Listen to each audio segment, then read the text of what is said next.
Merci de faire confiance au journal de la ville, mesdames et messieurs. Voici le sommaire. Un mouvement appelé Dynamite a bougé les immeubles ce vendredi 21 avril à Kinshasa aux environs des 17h. Une partie de l'Ouest a senti ces mouvements.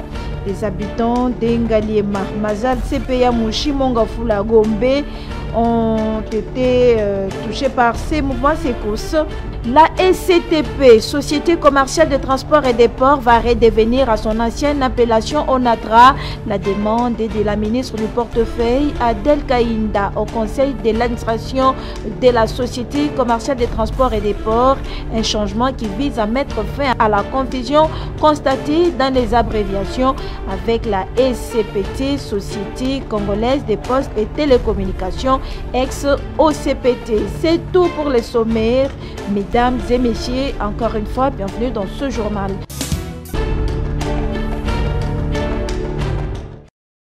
Un mouvement appelé Dynamite a bougé les immeubles ce vendredi 21 avril 2023 à Kinshasa aux environs des 17h. Une bonne partie de l'ouest de Kinshasa a senti ces mouvements. Les habitants d'Engaliema, Mazal, Sepeya Mouchi, Mongafula, Gombe, pour ne citer que cela, ont également suivi ces mouvements secousses. Pour Jean-René Souedi, acteur de la société civile, une commission doit être mise sur pied pour étudier cette situation avant que cela ne s'aggrave. Nous avons senti un très grand bruit et le sol a tellement tremblé comme si c'était un tremblement de terre. L'immeuble dans lequel je me trouvais a tellement tremblé pour quelques secondes. Et cette détonation provenait justement de la société Carigresse qui exerce dans la carrière de moellons, gravier et ainsi de suite. Voilà donc, nous craignons que ça puisse avoir ces détonations qui sont devenues, n'est-ce pas, très fréquentes parce que c'est lié à l'exploitation de l'entreprise, puisse avoir un impact environnemental, notamment sur plusieurs constructions qui entourent la société et qui vont même au-delà parce que c'est arrivé même au niveau de l'ozone. Donc, c'est allé très loin en Ngaliema et très loin jusqu'au voire même Moudi. Donc, nous demandons que les autorités puissent voir cette situation qui, de fois, commence à prendre de l'ampleur terrible. Il n'y a pas que Carigresse, mais du côté aussi de Moudi, il y a une autre société qui, quand ça fait ces détonations, il y a des grosses pierres qui sont projetées jusqu'à tomber dans les immeubles d'habitation. Ça devient très préoccupant. Et donc il y a le ministère de Mines, le ministère de l'Environnement qui doivent, n'est-ce pas, se pencher sur cette affaire. Et même le gouverneur de la ville de Kinshasa, il doit, n'est-ce pas, intervenir.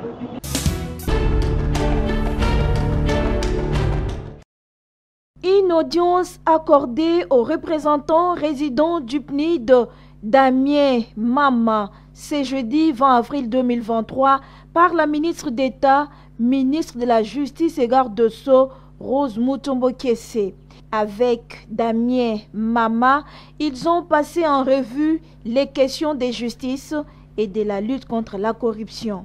Vous savez que le ministère de la Justice et le PNUD ont un partenariat privilégié depuis plusieurs années et nous avons discuté ensemble de comment renforcer ce partenariat et faire en sorte que la justice constitue un grand levier de développement pour la RDC et permette au gouvernement de réaliser les grandes ambitions de développement en protégeant les droits des personnes de toutes les catégories et faire en sorte aussi que la question des droits de l'homme soit au cœur de l'agenda de développement du pays. Une autre audience accordée par la ministre d'État, ministre de la Justice et garde de Sceaux Rose Mutombo Kessé à l'organisation Reporters sans frontières en République démocratique du Congo depuis environ une semaine dans le cadre d'une série d'activités des plaidoyers qu'elle mène dans un contexte aussi de promulgation de la nouvelle loi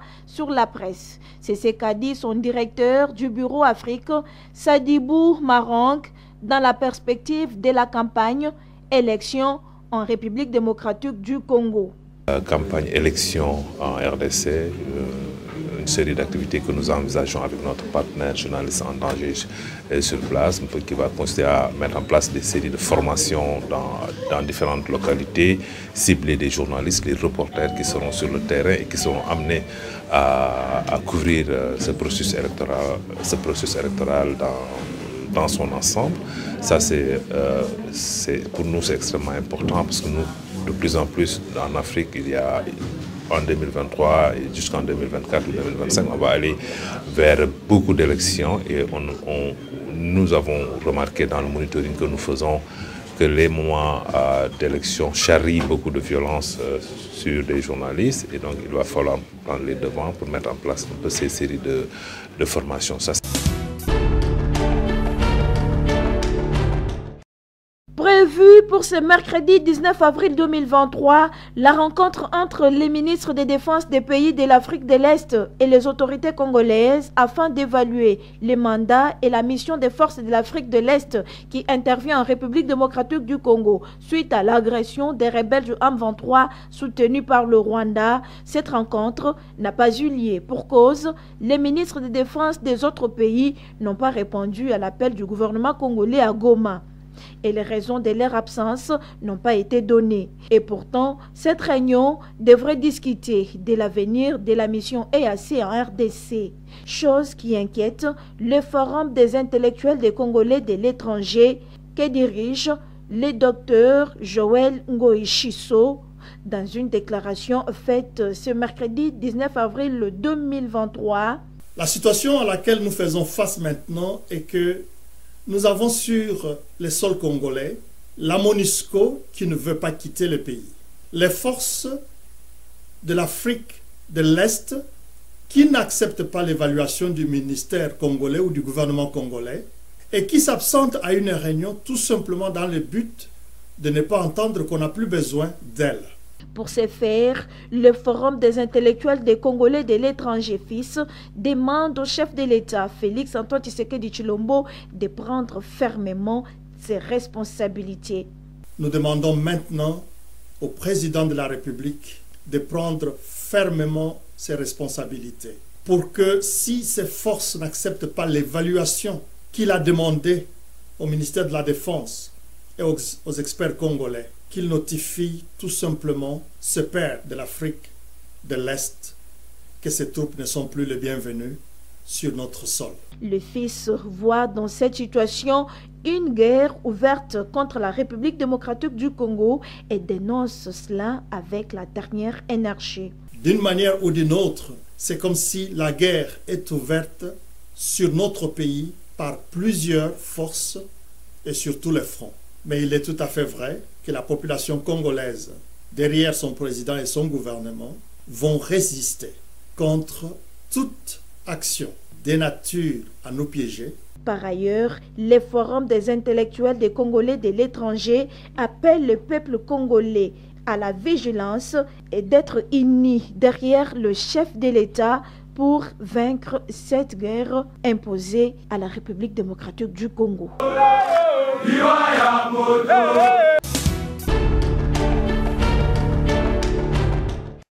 Protéger les enfants et lutter contre les violences sexuelles de tout genre, c'est le cheval de bataille du gouvernement de la République démocratique du Congo.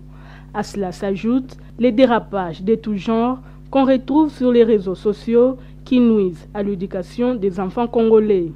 Interrogé à ce sujet, colonel Mimi Bikela Mundele, chargé de ces services, estime que la population congolaise reste ignorante en cette matière car des lois existent et la sensibilisation, c'est sa mission. Lorsqu'un pays décide de créer publier de loi sur quelque chose, ça veut dire qu'il y a déjà interdiction. Alors puisqu'il y a interdiction, donc la police doit se mettre sur ça pour essayer de poursuivre et essayer un peu de déterminer ou alors aussi ne pas diminuer. Je suis dans la sensibilisation, je dois prévenir tout le monde par rapport aux lois qui existent sur le violence sexuelle et puis sur la protection de l'enfant. Et il s'est ajouté une loi, ordonnance loi de plus, des codes sur les numériques, ça s'est ajouté. Donc et ça me concerne aussi parce que ça parle de choses qui me concernent directement aussi. Désormais, l'État congolais gère tout dérapage constaté dans les réseaux sociaux actuellement et les parents, quant à eux, peuvent orienter leurs enfants à bien utiliser le numérique. Mais comment? Le colonel Mimi Mundele répond. Nous sommes tous parents, nous sommes responsables, on suit parfois des images. Au début, quand TikTok a commencé, tout le monde avait tendance à se distraire avec TikTok. Ils regardent des images, ils voient les gens en train de chanter, ils font des aventures, tout ça. Ça détendait tout le monde. Et du coup, on a vu que l'image a changé à partir des Congolais. Ça devient autre chose. On ne sait plus voir les images de TikTok avec les enfants. Moi, d'ailleurs, mon fils cadet a 13 ans. Son téléphone est contrôlé par le code parent. À chaque fois qu'il entre dans des applications, ça sonne chez moi. Je dois mettre oui pour accorder que cette application passe. Peut-être que vous ne le savez pas, mais vous avez la possibilité de faire ça à travers Google. Et en cas de viol, le colonel Mimi Mundele donne ses conseils aux parents. Quand vous rencontrez un cas de viol, essayez de rencontrer la police le plus tôt dans le délai de 3 jours, donc 72 heures comme on dit. Et ce délai vous permet de faire la protection de l'enfant par rapport à ce qui est arrivé, pour protéger l'enfant contre la grossesse, si ça peut arriver, protéger l'enfant contre les infections sexuellement transmissibles.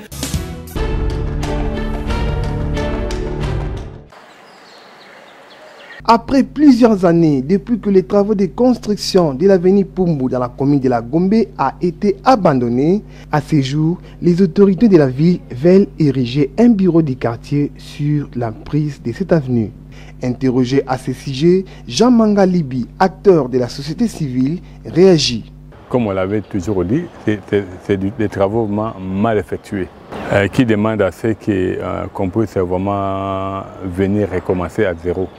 Pourquoi? Parce que tout ce que Kinshasa a aujourd'hui comme problème par rapport à la gestion des eaux, on n'a pas besoin de ce genre de caniveaux. On a les meilleurs caniveaux de l'autre côté, caniveaux écologiques, qui peut permettre de prendre une bonne partie d'eau. Il n'y a qu'une petite quantité qui va être évacuée vers les égouts. Ça, c'est un. De deux, les conteneurs que vous voyez là, parce que la ville vient implanter les bureaux du quartier des cliniques. En sachant que de l'autre côté, nous avons un des bureaux Kinbopeto, mais il faut aller voir tout autour ce qui signifie réellement Kinbopeto. Mais pour les conteneurs ici et les bureaux de Kinbopeto, ce sont des associations normalement qui sont payées par la ville. Moi, je crois par rapport au conteneur qu'on voit là, si ça peut être évacué, ça sera une bonne chose. Parce que ça montre que nous gérons une ville, mais on n'a pas un plan. L'État qui est propriétaire des terres, l'État qui était propriétaire de plus de 70% des parcelles ici à Gombe. Aujourd'hui, l'État va se retrouver dans la rue. En sachant qu'un chef du quartier, c'est le représentant du chef de l'État dans un quartier. Voilà ce qu'il va avoir comme bureau. Réagissant aux propos du président rwandais Paul Kagame, Jean Mangalibi souligne que c'est un chef de l'État qui est déjà arrivé à la fin de sa carrière. En réalité, Gisenyi, dans le temps, ça appartenait à la République démocratique du Congo. Ce que nous devons savoir, c'est quoi? C'est un président qui est presque à la fin. Il est conscient. Il manque des mots, il manque des arguments. Parce qu'avant, on parlait d'un 23. Aujourd'hui, je crois que c'est démontré noir sur blanc, ça n'a jamais été l'M23. Ce sont les Rwandais qui se cachaient derrière l'M23. Face à ça, aujourd'hui, nous connaissons exactement la position du Rwanda. C'est là où, moi, je l'ai toujours dit, je crois que je l'ai dit souvent, Goma et le Rwanda, on marche. Pourquoi ne pas orienter notre armée vers le Rwanda et marcher directement sur le Rwanda? À ce moment-là, il ne parlera plus.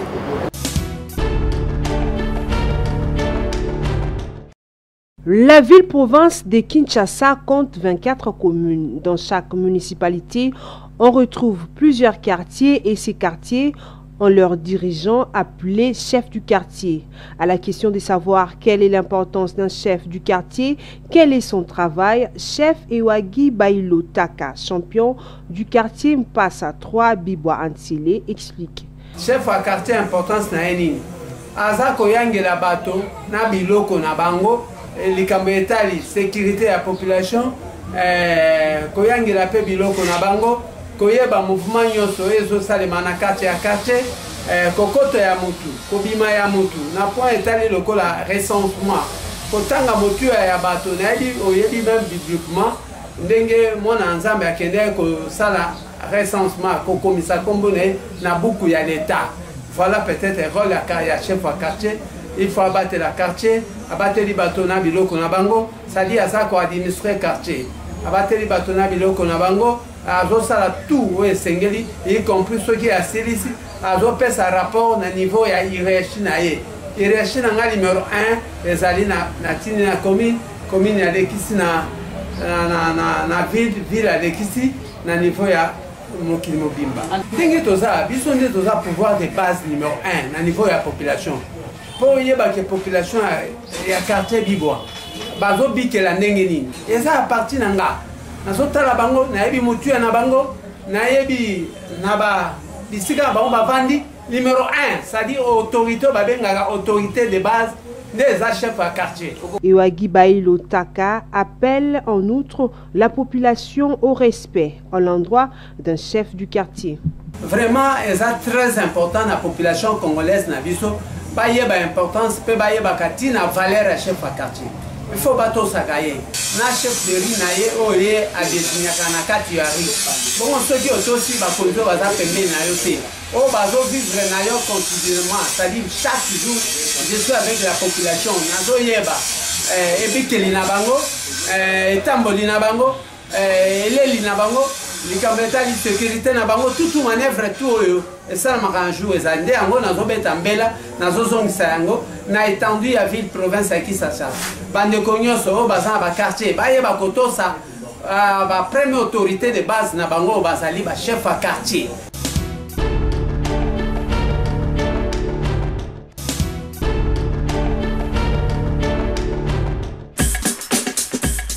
Nous sommes arrivés à la fin de ce journal de la ville, mesdames et messieurs. Merci de l'avoir suivi. Le prochain rendez-vous est fixé pour ce samedi et d'ici là, portez-vous bien.